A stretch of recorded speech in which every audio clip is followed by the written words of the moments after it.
E eu quis finalizar com algo mais filosófico, eu já trouxe 2 livros de literatura, mas eu queria trazer uma obra que foi fundacional para mim no campo da filosofia, então eu tenho aqui Confissões de Santo Agostinho. Nossa, olha o cara, depois foi dar amigo. Ou Santo Agostinho, aqui é Santo Agostinho, foi minha vez de sacar. Sacou brabo. Grande africano. O grande africano, pra quem não sabe, Agostinho era de Hipona, norte da África, onde fica a atual Cartago.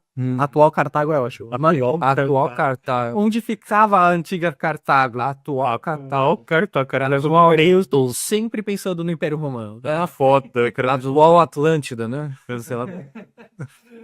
Mas por que essa obra é revolucionária? Vamos lá. Tem gente, eu costumava, tem gente que acredita que a obra de Santo Agostinho, o Confissões, foi a primeira autobiografia. Eu era uma dessas pessoas, descobri que não.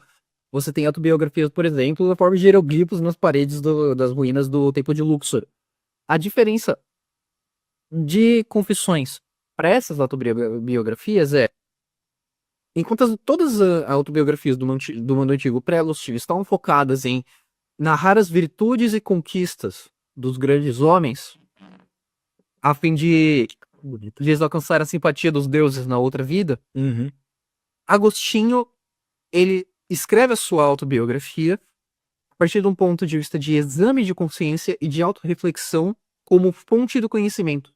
Então é ele narrando a própria vida, refletindo não só sobre as coisas que aconteceram com ele, mas sobre os estados internos pelos quais ele gravitou desde a mais tenra infância. Falando, por exemplo, sobre como ele era bebê, ele já... Pode parecer engraçado, mas ele fala que quando ele era bebê, ele já desejava o mal, né? Ele torturava os pais com um choro quando ele não conseguia o que era, que é algo que todo bebê faz. Do bebê foi. Mas é justamente a ideia de que a natureza caída se manifesta do homem desde o berço, né? A gente tem a tendência de acreditar na inocência da infância, mas Agostinho falava que a criança é tão sujeita ao que no cristianismo é chamado de pecado original. A gente chama de pecado original. Você pode chamar só de a sombra de Jung, por exemplo. É o mesmo princípio, a ideia da concupiscência, daquele caráter, da potencialidade do homem pro mal. Vamos colocar assim. E ele falou sobre como as crianças são tão sujeitas quanto isso a nós, e talvez mais justamente por causa da inexperiência delas.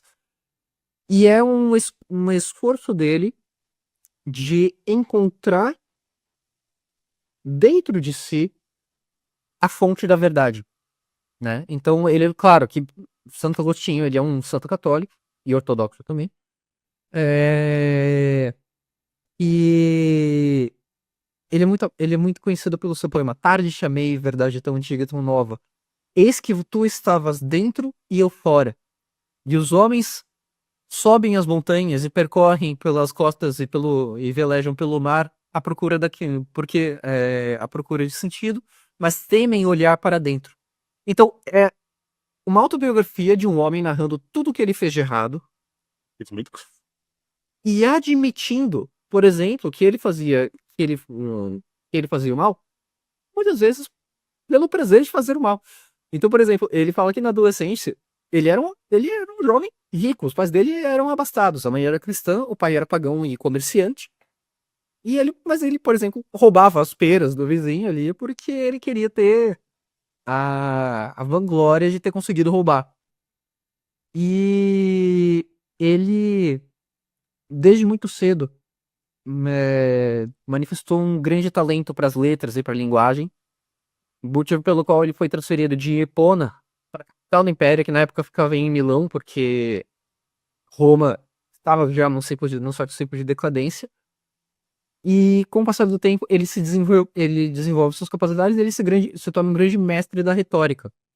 E ao mesmo tempo, ele até explora um pouco o cristianismo ali, mas não é muita. Ele fala que ele leu a Bíblia e ele achou a linguagem pobre, achou aquilo ali risível e esqueceu e se tornou um maniqueísta. O maniqueísmo era uma fé agnóstica, gnóstica, não agnóstica, e acreditava que existia um Deus mau e um Deus bom, né? E para Agostinho isso fazia mais sentido na hora de explicar justamente o problema do sofrimento humano. Ele falava, não, o sofrimento humano é causado pelo Deus mau, o que é muito mais coerente do que acreditar que um Deus bom criaria um mundo onde o mal existe. E isso, inclusive, é uma coisa que ele trata em outros livros. Mas Uma vez que ele eventualmente, inclusive, se torna o mestre de retórica e o responsável por redigir os discursos imperiais. Hum. Ele ganha muito poder, muita influência política, fica muito rico. E como todo um bom jovem, talentoso e com recursos praticamente ilimitados, ele cai na gandaia. Né? Ele tem um filho ilegítimo com uma prostituta, cujo nome ele nunca menciona, mas ele ele mora com ela, mas não é casado, fica uma situação meio complicada. Mas aos poucos ele vai se convertendo, né? E ele tem uma grande decepção com o maniqueísmo, porque ele percebe que muito do maniqueísmo era sustentado só por retórica com pouca substância. E essa jornada dele culmina no momento em que ele é em casa, refletindo sobre algumas passagens bíblicas e chorando, porque ele se sente escravo dos próprios vícios, escravo das próprias vontades. Ele reza a Deus perguntando até quando essa escravidão vai durar. E nesse momento, ele escuta uma voz de criança. E ele fala que ele não conhecia nenhum canto que tivesse aquelas palavras que fosse daquele jeito. Mas ele escuta uma criança cantando Tome, lê, tome, lê. E ele entende aquilo como um sinal. Ele abre a Bíblia e ele lê. Eu sou péssimo em lembrar versículos. Mas uma passagem que diz: abstenha-se de toda impureza sexual. Mas ele tem aquele momento de conversão final que empurra ele e que na direção correta. Você tem então você tem nessa obra o protagonismo do exame de consciência como fonte do conhecimento. Então você faz um exame de consciência a partir da realidade. Não necessariamente, a gente tem uma tendência a tornar o nosso conhecimento filosófico muito livresco. Não, porque Platão disse isso, Leibniz disse aquilo. Mas a verdadeira filosofia não está aí. A verdadeira filosofia está naquilo que você consegue extrair de universal do particular e vice-versa. E é um livro inteiro de Santo Agostinho extraindo as verdades universais de suas experiências particulares. E isso e a narrativa de redenção e boa parte da verdade de que a verdade habita dentro de você, mas você tem que cavar pra chegar lá, foram importantíssimas pra mim. Dito isso, eu não recomendo essa edição, porque ela não tem os últimos capítulos que são uma análise do livro de Gênesis, aonde Santo Agostinho ele vai, por exemplo, falar sobre as diferentes formas de você interpretar, sobre como o livro de Gênesis não é uma expressão de verdades históricas, mas sim de verdades espirituais. Mas ele faz uma leitura simbólica maravilhosa do livro de Gênesis sobre como a criação é narrada em procissão é uma coisa. Mas eu recomendo pra qualquer pessoa. Você não precisa ser cristão para se interessar por Santo Agostinho. Ele tem alguma coisa pra todo mundo. Ele é a base da filosofia. Ele é a base da filosofia também. Base da filosofia escolástica, né? Sim. Escolástica é São Tomás. Patrística. Ele é base Patrística? É um gigante. Escolástica é o Santo Tomás de Aquino. São Tomás de Aquino. Isso. Eu confundia muito esses dois um tempo atrás. Foi interessante o que você disse também, porque é o seguinte, eu acho que é importante falar, senão vou até esquecer, mas por que quando a gente está discutindo aqui nesse capítulo, nesse episódio aqui do Farol, o que é um bom livro, por que a gente não está tendo uma conversa de apenas abstrações referentes a livros, necessariamente? Não seria algo de todo errado, mas por que a gente escolheu trazer esses livros e contar das nossas experiências? Porque o conhecimento livresco é um problema, porque esse negócio de você ficar tentando ali provar que você lê muito, com muitas referências, ou você simplesmente entender, eu tô estudando bem porque eu tô lendo vários livros no ano, sabe?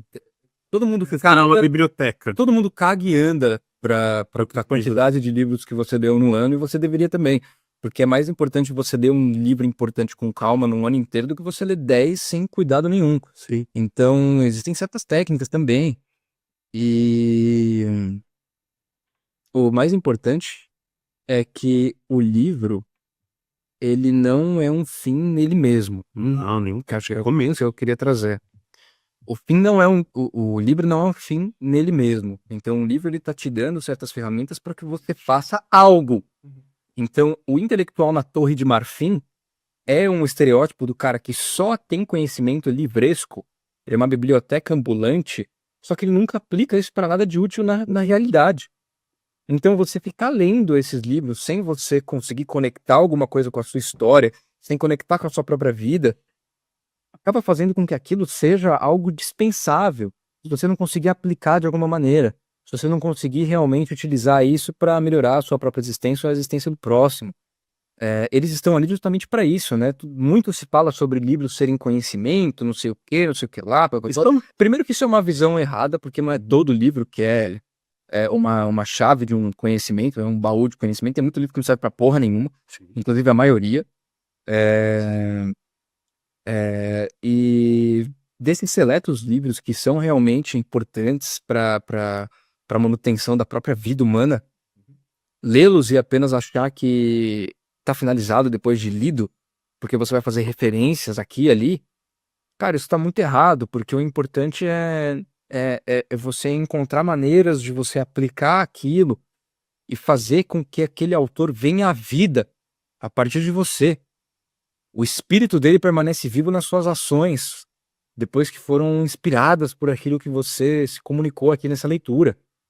Então, é isso que é mais importante. A leitura não é um ato passivo, que quando você termina o livro você não volta mais. Vários livros talvez você não tenha necessariamente não tenha necessidade de utilizá-los, e tudo bem. Você vai montar seu próprio caminho de leitura, né? E o seu caminho está povoado de autores que vão fazer sentido para você, com problemas que eles estão lidando que fazem sentido com você, porque faz sentido com a sua vida, né? Aqui a gente trouxe livros, cada um de nós três, que lidam com problemas que nós tivemos que lidar também, né? Sim. E a gente foi meio que gravitando para certos autores e certas ideias, como eu acho que vocês podem estar percebendo que nos 3 livros que cada um aqui trouxe, tem certos padrões aqui, não sei se vocês estão percebendo, eu já percebi alguns aqui, entendeu? Tem certos padrões, né? Cada um teve a sua própria jornada que ainda está em curso, né? Sim. Então, assim, acho que isso é mais importante, né? Queria pontuar só isso, né? Não, claro. E eu acho que não importa tanto, até assim, eu li tal livro, tá, mas o que ele Você fez com entendeu? você? Você saiu diferente da sua leitura ou você saiu mesmo? Porque se você saiu mesmo, é uma coisa que você, é a mesma coisa que você não, se você não tivesse lido, né? Mas quanto à obra de Santo Agostinho especificamente, e o que mais me impactou nos Confissões é justamente a ideia de você examinar os seus resultados internos dentro de cada memória. Porque muitas vezes a gente se engana sobre as nossas próprias intenções, né? Nós queremos, tanto pro bem quanto pro mal, né? Mas quando você faz um exame sincero de consciência, do que o que guia na nossa tomada de decisões, a gente começa a enxergar com mais clareza, e a gente tem uma posse maior de nós mesmos, o que nos torna, de certa forma, mais livres. E um dos temas centrais desse livro é justamente o livre-arbítrio, né? E a relação dele com a graça. Até que ponto eu estou agindo bem por causa da minha virtude, e até que ponto estou agindo bem porque me foi dada uma oportunidade que eu sozinho nunca geraria, né? Então é uma coisa que te ajuda a ser também humilde. E, e eu acredito, inclusive, que uma das coisas que você poderia tirar desse livro também é justamente isso, como a humildade como o primeiro passo para a sabedoria.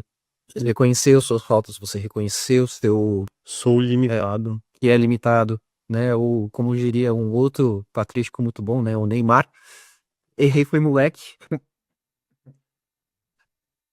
Grande. Grande menino. Agora é adulto. né? Famoso também por sua obra Deus é Top. Esse hall aqui de grandes pessoas. Grandes. Mas é isso. Cara, gosto muito de Santo Agostinho. Tenho livros dele também, que vem sobre música, que é mais... uma pessoa muito importante pra filosofia no geral. Porque sem Santo Agostinho, muito de Platão teria se perdido. Muito de Platão teria sempre. Agostinho é altamente platônico. Sim, ele traduzia. Os monges ali, Idade Média e finalzinho da Era Antiga, um dos principais trabalhos deles era traduzir textos em grego.